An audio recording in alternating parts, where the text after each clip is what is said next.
Good to see you. It's been such a long time. I hope you're doing well. So, just like to say a few things. And I thank you for the very kind introduction, but I think it paints too rosy a picture. So maybe it's time to be. Can you hear me okay? Yeah. No? Oh, well, you could, for some people, louder is better. Louder is better? Yes. Is that better? Okay. Yes. So maybe this is a truer picture because, the advert doesn't always, on the tin, doesn't actually tell you what's actually inside. So maybe this. When I was younger, you I tried to play it cool, very short, very impatient, short-tempered, often angry, but often had to hold it inside to suppress this anger. So as not to blow this kind of cool kind of image that I had of myself. Then I used to think that work and career were the only things that mattered, and other things not so much. Didn't like religion because when I was at school, was made to attend uh, services every single day in the morning. It's a Church of England Anglican school, so that really set me against any form of organized religion. So became an atheist, agnostic, but very fortunately met Zen Master Sung Sa in 1992, where I felt that I'd been given a kick up the butt, metaphorically speaking, and that, as they say, changed my life from that point on. And so I think that's it. Any questions? Francisco has a question. Yeah, hi, Myong Hi. Journey. Great to see you again. Yes, lovely to see you. I think you anticipated the point of my question. I was going to start simply offering gratitude to you. One of my enduring memories of Myong Journey, though we have crossed paths since, is 2006 when there was a trip to Korea for all of the people who were going to Daesan Sonim's the anniversary ceremony of his passing. And there were two options for the trip. There was the longer trip that was, I think, called the Dragon trip, and the shorter version of the trip that cost a little less was called the Tiger version. And so the few Tiger people who went back to Seoul, we were basically babysat by Myong Journey. Myong Journey took very sweet and kind care of us. And one of the highlights of the couple days we spent in Seoul before boarding our planes home was to get a walking tour of the old city of the old part of Seoul. And that's one of my enduring memories of him, is us like school children in some sense, walking single file behind him quietly in the soft rain in Old Town Korea and seeing the sights and going to different Buddhist temples, some of the older Buddhist temples in Seoul, and then going for a really, really delicious vegan meal in some mom and pop little restaurant underground in a basement. And I remember talking with him. At the time, I was not vegetarian. I was eating everything at that time. And I remember him saying to me, well, I just got to this point where I can't eat anything that has a face anymore. And that has really stayed with me. Now, I moved here to Cambridge Zen Center almost 6 months ago, early November, and since then have pretty much become a vegan. Had been thinking about it for some time. And my body is much happier. I feel much better. I feel much healthier. I've lost weight. And in part, it's your inspiration and your, the reverberation of your teaching and your kindness back then that motivated me towards these steps. So I just wanted to thank you for that. And my question was going to be like, at what point in your life, A, did you decide to become a vegan, and what motivated you to become a monk? But I think you kind of answered that already. But I'll let you run with that. Okay, thank you, Francisco.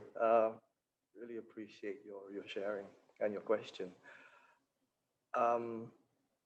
Congratulations on going on a plant-based diet.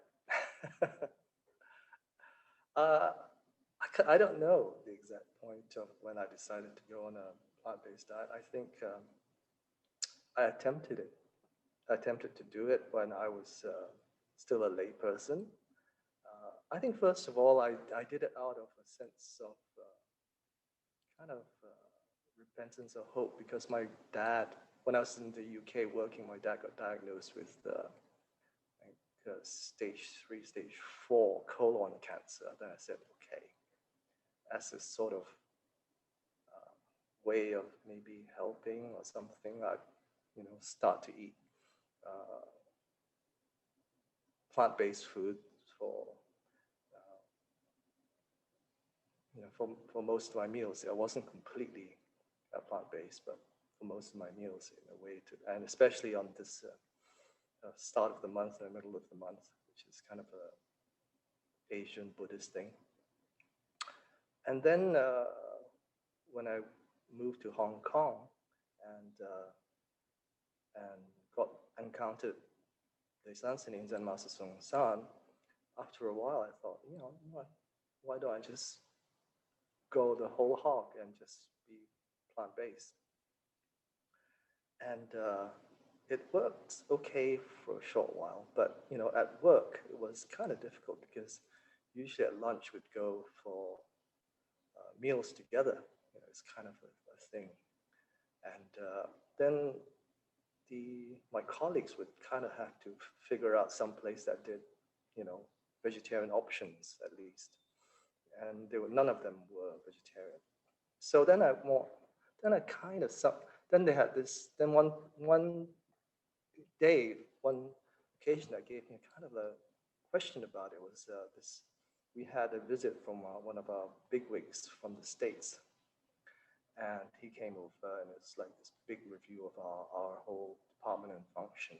So everything was all planned for him, big banquets and stuff like that. And then the secretaries had to organize a special vegetarian meal for me, and I was the only one that had vegetarian food. Everybody else was eating, doing together action, and I wasn't. So then the next time Sunim came, I said, what do?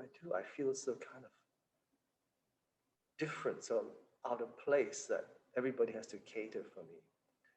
Should I continue with this like vegetarian diet? Because I think it's important thing to do. And he said something which I always will remember. And it's like, I'm so grateful for him for saying that, because it took this weight of guilt off me. He said, when you have a choice, then choose to eat vegetarian. But when you're going out with the other people, just eat what they eat. And I thought, wow, that was just so wonderful. I was really grateful for that. So I did that for when I was still a layperson working. Then it felt so much easier. That people also felt a lot easier. They didn't have to like worry about me and whether it was going to be awkward and so forth. So then when I became a monk, then it was very clear. Just eat vegetarian food, plant-based foods. And so I think it was a kind of an experiment and transition into adjusting how things go. But I think what Sunim said was really great, and it really helped me a lot. So does that answer your question, Francisco? Yes, thank you. Okay, great. Well, I hope there's so much great plant-based foods now, impossible foods. I had it once and I couldn't tell the difference, to be honest. I don't remember very well, because it's like 20 plus years ago since I ate a real burger. but it was amazing. So there's, yeah, a lot of options now than before. So I agree. yeah. You're right. We're lucky. We have so many great options now of different plant-based proteins and meat substitutes. It's amazing. Yeah. Thank you for your teaching. We have Thank a you. Thank you for your question. Tyler has a question. Hi, Hello, Tyler. Myong. Nice to see you. So you talked about like a plant-based diet, and I was wondering, I've seen some pictures from the Myongs Zen Center on Facebook of your two friends you were talking about at the beginning, with your two fellow residents of the canine variety. And I was wondering, you joined and kind of gotten really involved in meditation in 1992 intensively, and then you ordained in 1997. And at those two steps, I'm just wondering if your relationship to animals changed in any way. Good question. Relationship to animals. I never really thought. I always liked dogs, and I always wanted to have one, but I was never able to because I was moving around so much, and also living in a temple. You can't really have your own personal pet unless you're the abbot, of course. Then you can pretty much do anything. But I couldn't, and I really at Musang Sao we had two dogs.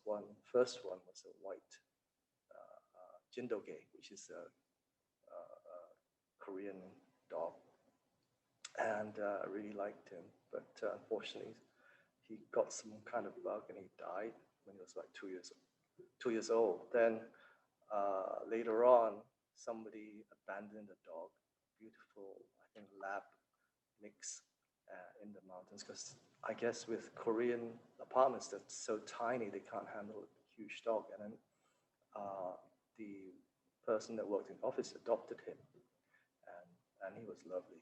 So I always wanted one, but I could never be responsible enough to take care of it until I had this permanent permanent place.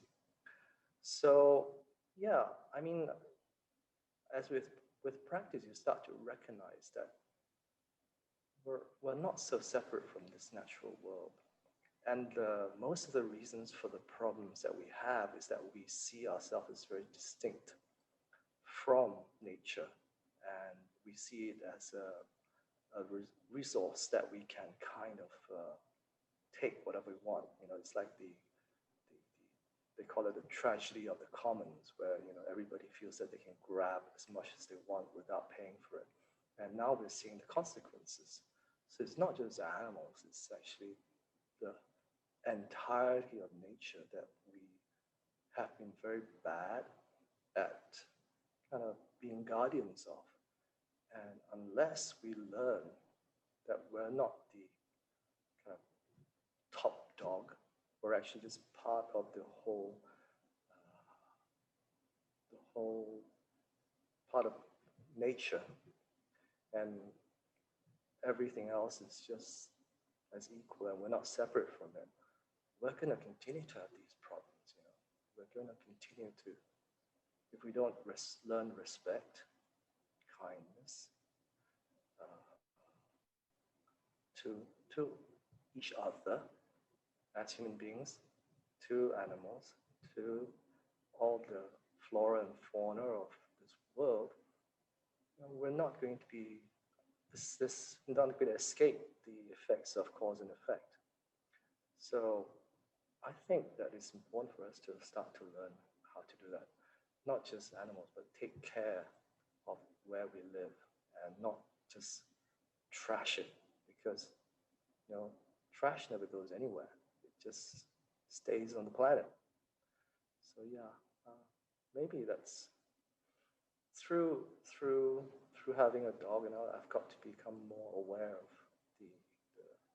the essential aspects of nature for us. Okay? Thank you. You're welcome. We have a question from Matt Young. Hi, Matt. Hi, hello. Thanks for being here. I think this is the first time we met, but I was at Musang and I met Ji Kwan Hinjin, so I heard about you. So thanks for being here. My question is, you were talking about how before you started Zen practice, you had a lot of anger, but you kind of like learned to suppress it. And also Myong was talking about, ideas of like what our emotional life should be versus what it really is. Yeah, so that's like, after you started practicing, how did you deal with it better? I don't know if I dealt with it better. I guess I dealt with it differently. I don't know whether it's better or worse. You have to ask my Dharma brothers and sisters for that. But I think that, we all have this self-image of who we think we are, who we think we should be. And I certainly had that. And I didn't, talk about suppressing anger. I wasn't always successful. And sometimes it was just like, blow up like a pressure cooker. And when it did, it was a mess. It was a real mess. And I guess practice helped me realize that, what I was doing to myself and the impact was having on others. Because when you start looking at yourself, and it's not easy, I got to tell you, it takes time, but it's entirely worth it, because after some time you get to feel more comfortable inside your skin, warts and all. And I'm not perfect. I'm still a very flawed human being, and we're all in the same. I'm not like on the other side of the river saying, hey, this is what it's like over here, come over. I'm in the same river as everyone else, and we're saying, this is kind of like, sometimes it's tough swimming upstream, but we can do it together. If we do it together, we can do it. So I think it's just giving me a bit more awareness of whenever anger appears. Sometimes I still get angry at some person does a cutscene in front of you in the fast lane or whatever, and it's stupid and it's dangerous. But you're more aware of it, and then you also have a bit more space. This paying attention. Paying attention to what's in front of you gives you a little bit more space to respond and not react in the usual kind of habitual way that you might. And I think that is very, very helpful, because then you kind of don't give in so easily to the karmic habits that usually rule your life. And then you have some freedom, some freedom, some lightness of being about, so he did, kind of, so what, I don't have to stand on the horn or stick a finger at him. And it's okay, it doesn't really make me any later or anything. I just put on the brake. So, yeah, somehow, I don't know how it happens, but practice really does have this kind of transformative effect on how you look at things, how you respond to things, how you respond to other people, and especially yourself. And I think the biggest benefit that I've had is that, I just find more comfortable with who I am internally. And, and I can laugh at myself and my mistakes, which I make a lot of, and quite funny sometimes, but I think it's very helpful to be able to laugh at yourself and not take yourself too seriously, especially these days where everybody is so easily offended by anything. Just, take it with a pinch of salt. Take yourself with a pinch of salt. I think that's very helpful. Then you don't get so riled up. Yeah, could I ask a follow-up? Does that just come from just like being aware of your internal a lot and then you just get used to it, or? I think it just something happens in practice. You can't sort of like, it's not a formula, the ABC, because if we have this mind that doesn't know, then it's open. We're open, we can accept things which happen to us. We don't have a fixed opinion about something, about how something should be or how something should not be. And I was really good at that. That's really, it shouldn't happen that way. But if we call it don't know, just have this not knowing, which means openness and not having such a fixed idea. Anything is okay. Is curious. You can be curious about things. Then things start to happen, and don't ask me how, because it's kind of like it's a mystery, but it's a wonderful mystery. So, yeah, I think practice is really wonderful, and if we could get all the world leaders and stick them in a 90-day retreat, we'd have a much more peaceful world. Cool, thank you. Sure. Thank you for your question. We have a question from Bobby Abraham. Hi. Hi, Bobby. Hello. You described your early life as you were an atheist and you only felt like your career was the only thing you needed to focus on. Yeah. And years later, you've completely dropped that career and you are practicing full time in this Zen Buddhist tradition. Yeah. I'm curious, what was that transition like for you? And at what point did you decide to completely let go of your career rather than, do this practice in your career at the same time? Yeah, I know, shock horror, Yeah, I had this kind of, I had career that people, some of my friends told me, it's like, most people want to be like that, have that kind of work and all the benefits that went along with it. And, I followed that thinking for a very, very long time. And it's only until I met Zen Master Song San and started practicing, I began to see that there was another whole world out there that, that just work was such a tiny, tiny part of. It's like minuscule. And my idea was it was such a small, insulated, hermetically sealed kind of idea of how things should be. And when I started to listen to talks and practice, I suddenly realized, wow, and then I went to my first retreat at Shimansa's in 1993, and I came back, and my colleague said to me, what happened to you? You don't seem to really not so bothered by work anymore. You're supposed to be what do you call it? A young tiger. You're supposed to be ambitious and want to get to the top.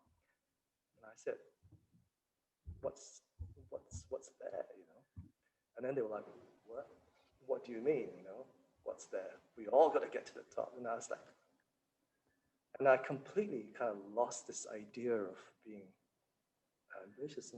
And I mean, not totally, but something that kind of planted this seed inside that was sort of still developing. And, it just got me to see that there was something else. What's this life about, really? What is my life about, really? Is it all about just, getting that corner office on a high floor with a good view and having these, like, my bosses were all into these designer suits and fancy watches. Like one of them said to me, hey, there's this this limited edition watch going on sale. I was in Hong Kong at the time, so everybody's like into all these showing off the whatever they have. And I said, no, I just had this like cheap Casio, thing which worked. And then he said, let's go queue and buy this limited edition watch. It'd be worth a lot of money. And I was like, oh my God, I want to do that. So this realization, slowly came. It's like, these things are not that important. They are necessary for, maintaining a certain life, like being able to pay your rent, putting food on the table, clothes to wear. But everything on top of that is kind of like bonus, But what's really important? What's our life all about? I think that was the key question that really bugged me for a while. I actually, when I was young, I remember when I was at school age, like 14 or 15, I remember something happened. I was really unhappy. So I was spending holidays with my cousins, and I just wrote on this piece of paper, like, who am I? Who am I? Who am I? Like doing lines, I couldn't get this out of my head. Then my cousin looked at it and said, what the hell are you doing? I said, I don't know. I said, who am I? That's really stupid. And I felt so stupid when he said that. And he really made it fun of me. And then from that on, I never dared ask that question until I met Zen Master Songsan. It was like, that went out of my head. But I remember that it was still there. I was thinking, what? So that's the question that really I think all of us are looking to answer. And when we actually experience that, maybe we have a chance to be more kind, more helpful, more compassionate, more wise. But it's essentially, what you do, whatever you do is okay, as long as you have a certain direction in your life. What's your direction? And in Zen way of saying, what am I? And then that gives you a lot of freedom. Whatever you do, it's not that one thing you do is particularly good or bad, but why do you do it? That's the important question, I think. So I think I went off point. I can't remember. Have I managed to answer your question? No, that was perfect. Thank you. Sorry if I ramble on, I'm getting old.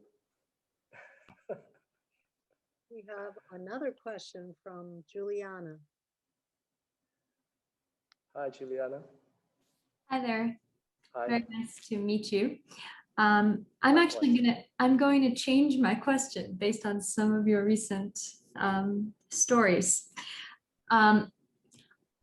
Your story about observing you and your colleagues caught up in maybe some of the materialistic or hollow aspects of corporate lifestyle, something like that, if that's a fair characterization. I think when I imagine someone in that position, I think that they would have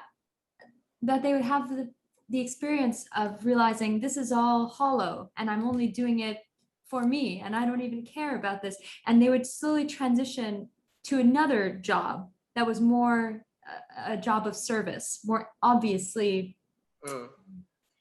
just a very, very different job. And maybe you will say, and that you did this, but not in a conventional sense. So my question is, did you think in those terms as well about changing one's job from for me to for you? If that makes sense.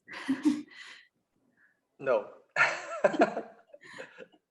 It was at that time, it was just all for me, like I want this, and I think I should be like, before I met Zen Master Songsan, I need to, really stake my place in the corporation, get to what I need to get what I think I deserve and all this kind of BS. But here, that time, I think Francisco talked but when we had the whole single flower, not that one, but the one after, I think, I met this very interesting man, and I can't remember his name. I think it's Mark, somebody. He was Dutch from Holland, and at that time, I just had got this video camera, so I was very kind of enthusiastic. I thought I wanted to do kind of little interviews with people and then put them on YouTube to share, and I call it Zen in real life.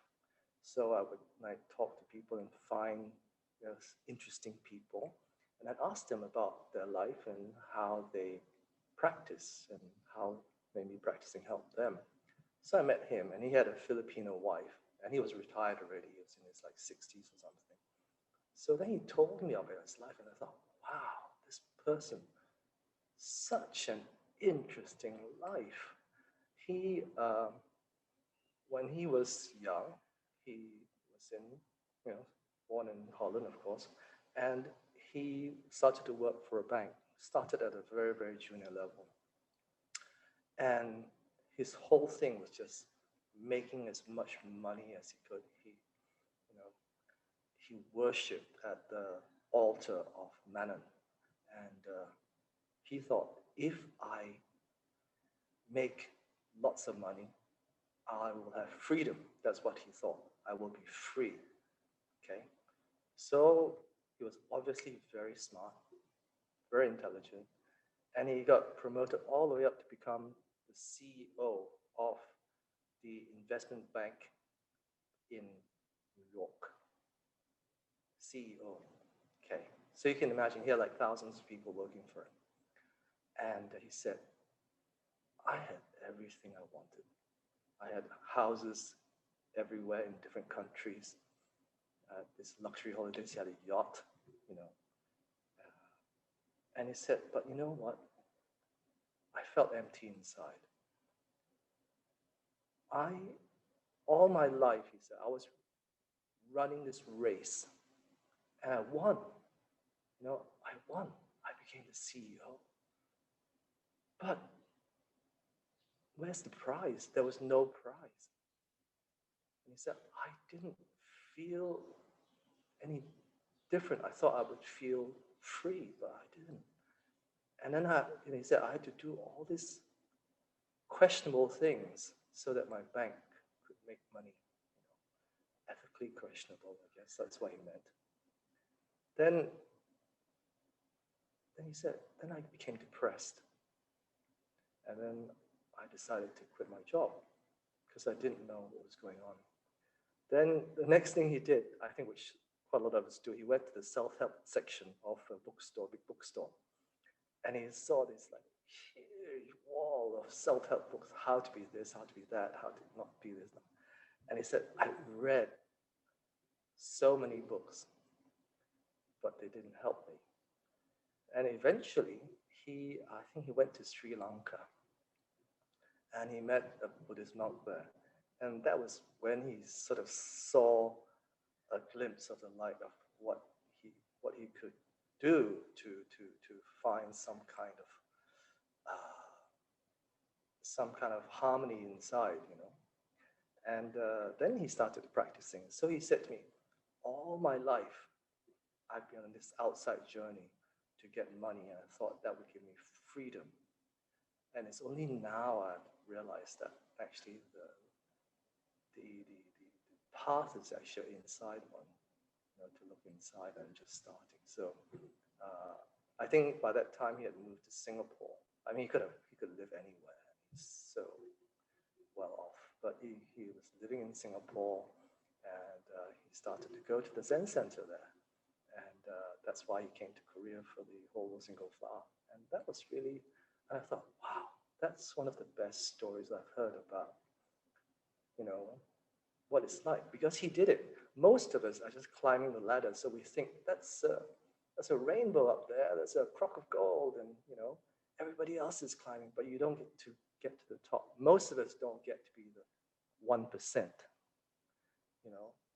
and I think if you check out the 1%, you'll find that quite a lot of them aren't really happy, aren't satisfied with their lives. They've got to make the next billion before they're happy. And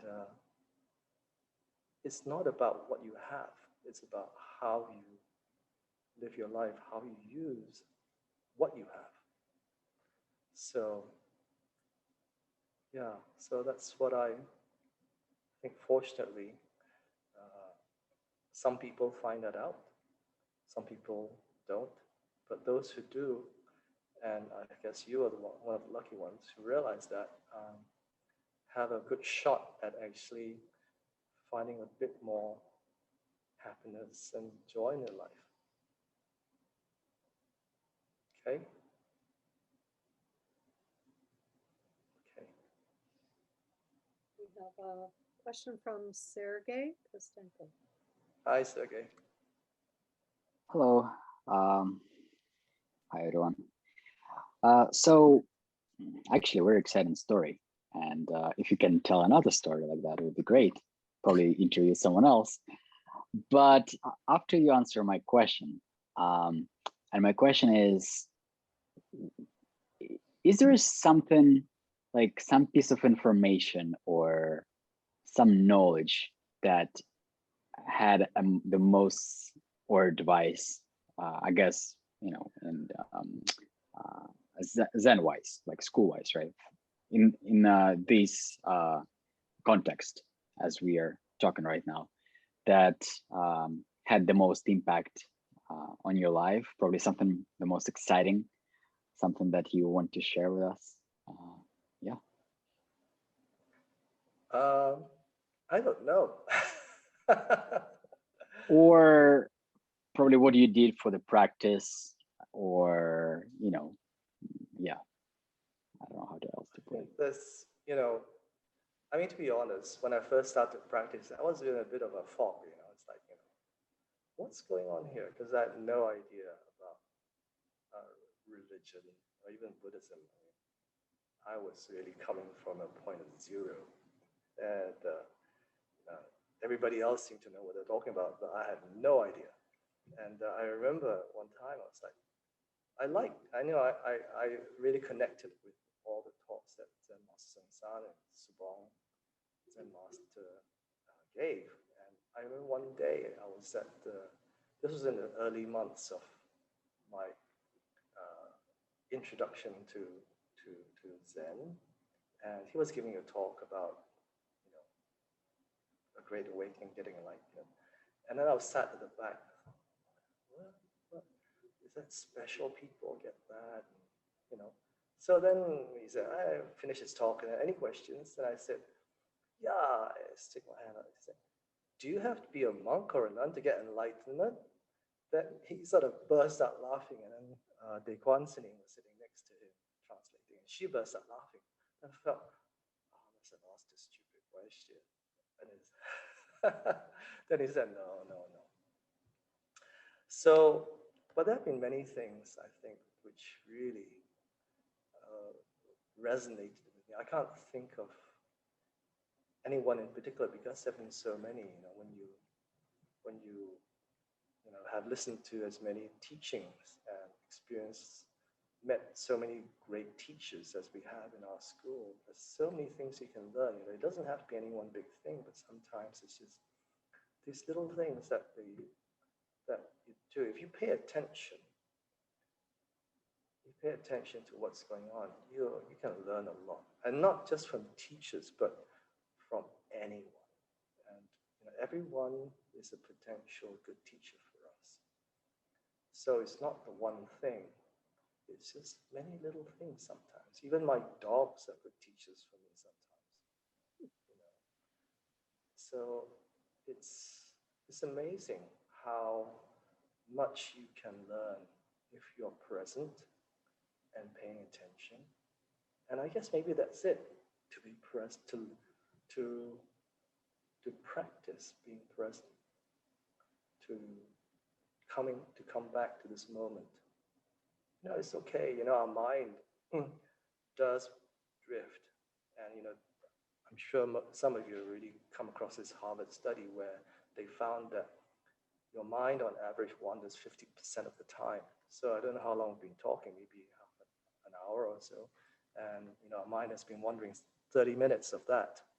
So our mind wanders, but that's the practice. When we notice it, getting caught up in thoughts wandering, we come back to our breath, come back to our mantra, whatever. And that builds the habit of training ourselves to pay attention more, to be present more. What's the name of this actor that was in the Bill Murray, this Ghostbusters guy? Very, very funny guy. I love him. And he was interviewed by one famous American journalist, I can't remember, TV interview. And this was a few years ago. And by this time, Bill Murray was like the kind of like the granddad of comedy kind of thing, or quirky comedy, as you would say. And he asked him, Bill, you've accomplished so many things in your life already. Everything you've had, fame, money, fortune. What is it that you don't have that you would like more of? And then Bill Murray kind of like paused for a minute, sat back, and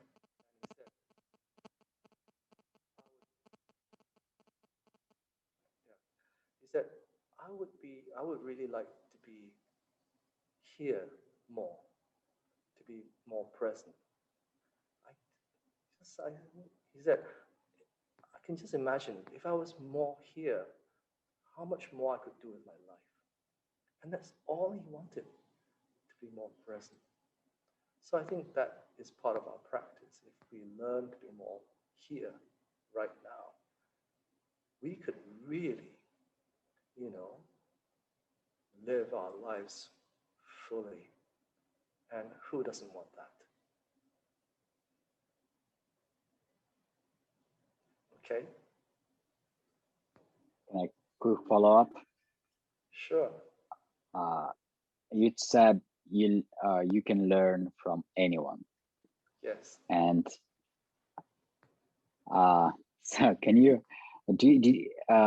is there any example of when you learned from something simple, like, I don't know, a dog or a squirrel, as I understand, or from a simple person? I can imagine learning from a Zen master or JDPS, for example, right? People who have a lot of experience. Just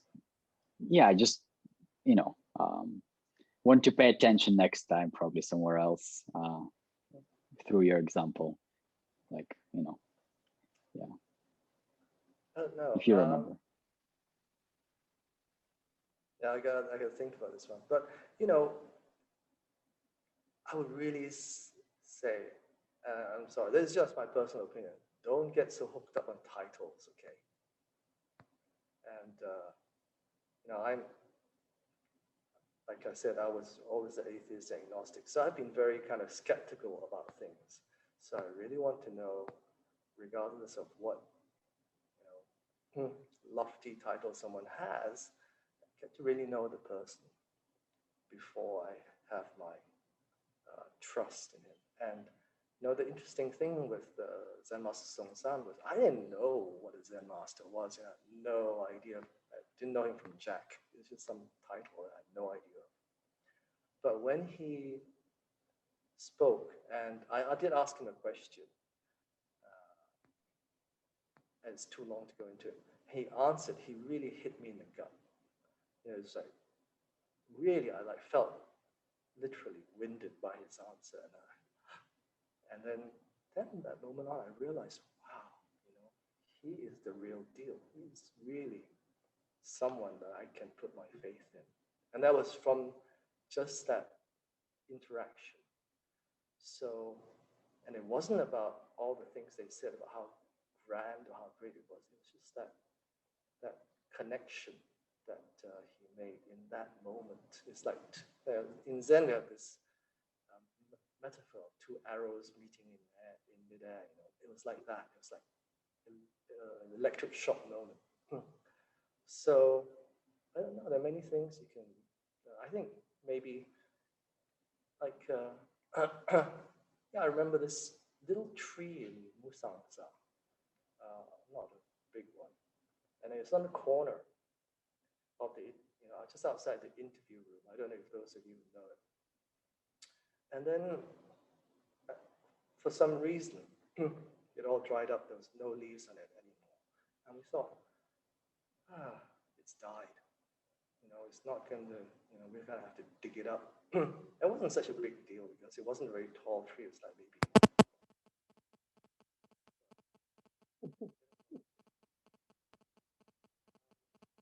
And it wasn't very tall. We thought we were going to have to dig it up. And then somehow we didn't get around to it that quickly. And then the next season, it started to blossom. The leaves came back. So we thought, that's amazing. We thought this was dead. It was like, it looked completely shriveled up and whatever. But somehow it came alive again. So I think that's really taught me about the resilience of nature and also the resilience of us. Kind of like, we think sometimes, that's it, I can't do anymore. I've got so much further to go. But you never stop to think how far you've come. We never really think, wow, I've come all this way. So all I have to do is just take the next step. You may not know what's in front of you. You don't know. But at least you can take one step in front of you.